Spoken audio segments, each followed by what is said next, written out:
Alors je vais vous lire le témoignage de Noël qui a reçu cette grâce le jour où nous avions accueilli les reliques de Joséphine Bakita, Sainte Joséphine Bakita, c'était en 2022. Je vous lis son témoignage. Bonjour à tous. C'était en mai 2018, il y a 5 ans, suite à de nombreux examens médicaux, sans résultat et un épuisement total. On m'a découvert une sérologie positive en faveur d'une infection chronique, c'est la maladie de Lyme, avec une forme neurologique. Je précise que les manifestations sont principalement sur le plan du système nerveux central, avec des douleurs neuropathiques, ophtalmiques et une asthénie générale. Donc c'est une énorme fatigue permanente. Et cela a évolué depuis plus d'1 an. Après différents traitements, les troubles réapparaissaient, puisqu'étant chroniques, évolutives. Bien sûr, j'étais désorienté, avec un mal-être inexplicable.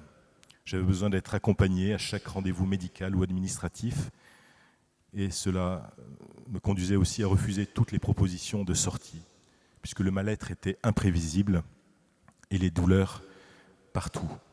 Je me sentais rongé de l'intérieur. Puis vient ce 12 février 2022, devant les reliques de Sainte Joséphine Bakita. Il y a eu cette parole de connaissance. Une personne est guérie de la maladie de Lyme.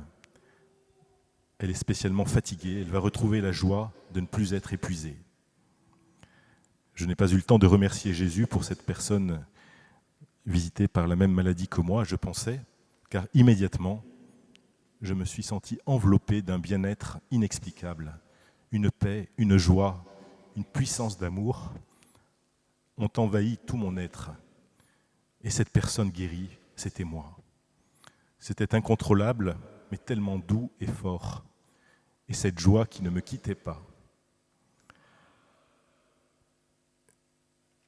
Puis vient le chant « Je sais que tu es là, Jésus ». Ce chant qui s'est gravé en moi. Dans les mois qui ont suivi, des ennuis de santé et d'autres se sont succédés, mais il y a maintenant toujours ce chant en moi. Je sais, Jésus, que tu es là, et la maladie n'est plus là. Merci à tous les frères pour cette prière que nous attendons chaque samedi et pour votre intercession. Merci pour toutes ces guérisons, l'amour et la puissance sans limite de notre Dieu. Noël. Voilà, et puis un autre beau témoignage de Brigitte. Bonjour, cher Père et priant à Saint-Nicolas. J'ai entendu à la prière des malades sur YouTube le 20 avril 2023, en replay, le Seigneur vient visiter 2 personnes qui se sentent seules, nulles et inutiles. Le Seigneur veut les visiter et leur dire qu'elles ne sont jamais seules. Jamais. Le Seigneur vient leur révéler son amour d'une manière toute particulière. Ces personnes vont pouvoir se reconnaître car l'une a mangé un éclair cette semaine et l'autre utilise un objet ou un vêtement qu'elle porte souvent qui est de couleur orange ou rouille. Je m'appelle Brigitte, je ne vais plus à Saint-Nicolas physiquement, j'écoute désormais la prière en replay sur YouTube. Quelques jours avant cette parole, je m'adressais au Christ en disant « Je suis nul ». Je vois mon agressivité avec mon époux. Cela me fait souffrir. Je lui demande pardon devant mon crucifix.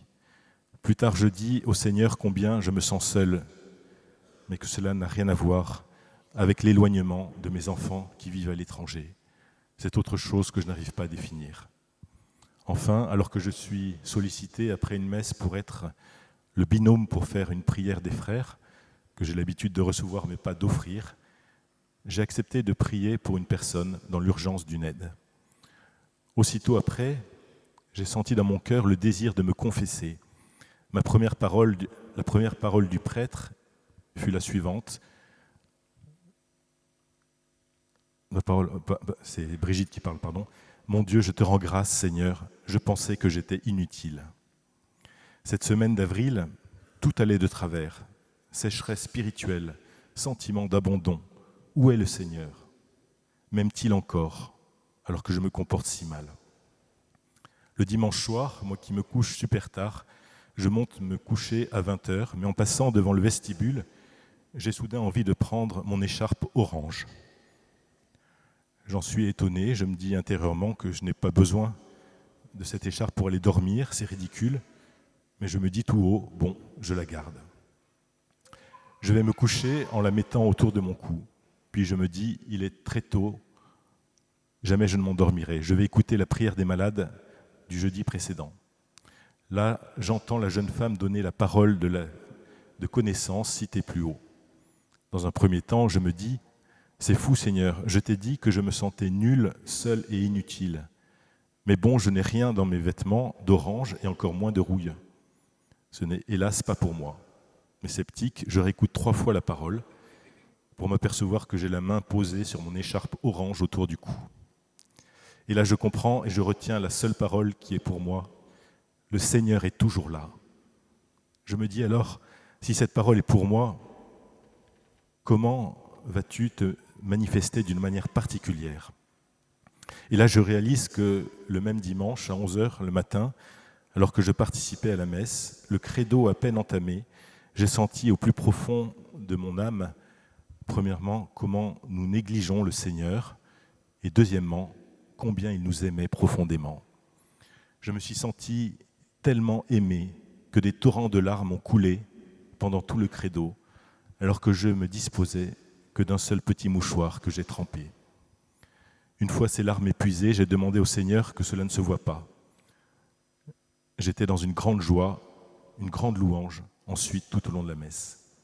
Et plus tard à la maison, j'ai dit au Seigneur, la couleur orange, c'était vraiment pour moi, mais la rouille, non. Un doute subsistait, et là soudain, en ouvrant le placard du vestibule, je vois la deuxième grande écharpe de laine couleur rouille, la seule que je n'avais pas rangée, avec la orange, avec les affaires d'hiver. Et je suis émerveillé. Mais je vais plus loin. Je remercie le Seigneur. Premièrement, il me rappelle alors que nous sommes dans la durée. Lui, il est dans l'éternité. L'espace-temps n'existe pas pour lui. Il me donne d'écouter le dimanche, soit une prière faite le jeudi précédent. Il me donne une grâce de son amour. Le dimanche midi, alors que c'est le dimanche soir que j'écoute la prière des malades. Mais je comprends autre chose, la communion des saints existe vraiment.